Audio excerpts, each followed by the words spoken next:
Ya. 30. Harusnya dicas tanggal 1 dong, biasanya gitu. Tapi kan saya dicasnya tanggal 10, berarti kan saya sudah memberikan Ya, kelepasan 10 hari kan.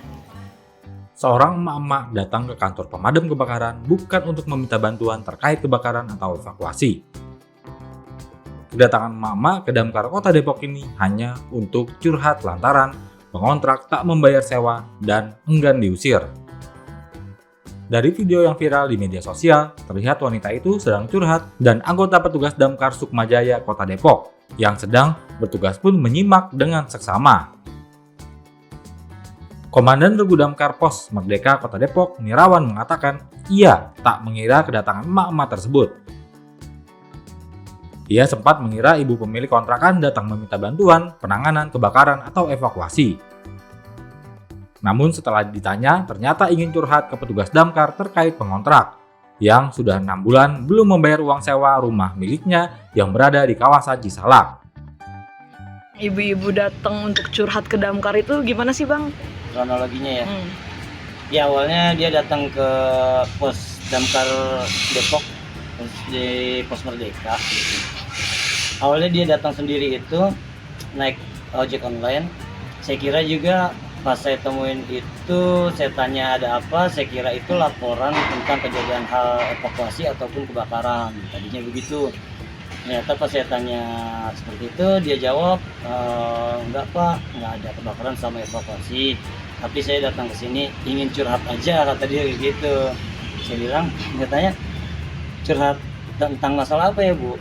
Begini Pak, dia bilang, saya punya kontrakan, tapi yang pengontrak ini agak susah untuk bayar. Kita kasih udah dikasih kesempatan sama dia, dispensasi waktu segala macamnya, tapi tetap aja Pak. Nah, dia datang ke damkar ini mau cari solusi baiknya seperti apa kayak gitu.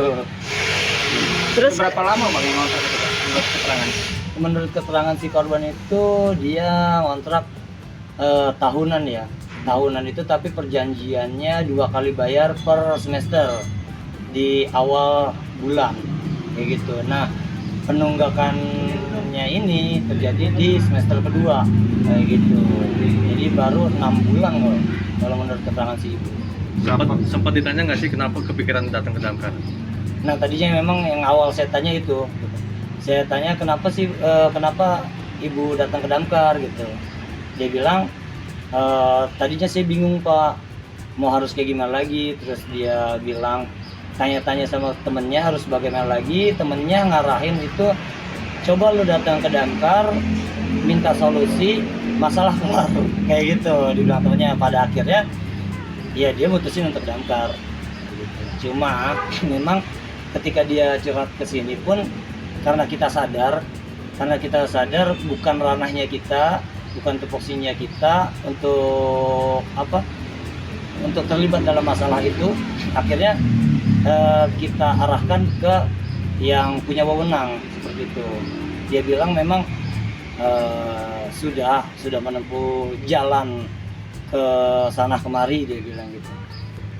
Cuma memang belum ada yang terbaik kayak gitu. Cuma memang karena kita sadar bukan ranahnya kita, akhirnya kita arahkan lagi ke kebijakan ibunya seperti apa untuk si pengontrak. Udah dikasih dispensasi waktunya seberapa lama. Kalau memang dia keluar dari perjanjian, ya saya kembaliin lagi haknya ibu sepenuhnya, ataupun nanti dibikin perjanjian kepada si pengontrak dengan saksi ketua RT atau pejabat lingkungan seperti itu. Diketahui bahwa pemilik kontrakan itu telah berusaha mengusir penyewa. Namun upaya itu tidak membuahkan hasil karena penyewa tidak kunjung keluar dari rumah kontrakan miliknya. Meski curhatan pemilik kontrakan tersebut bukan tupoksi damkar dalam menanganinya, tetapi pihaknya tetap membantu mencarikan solusi dan mengarahkan ibu tersebut untuk menemui ketua lingkungan setempat.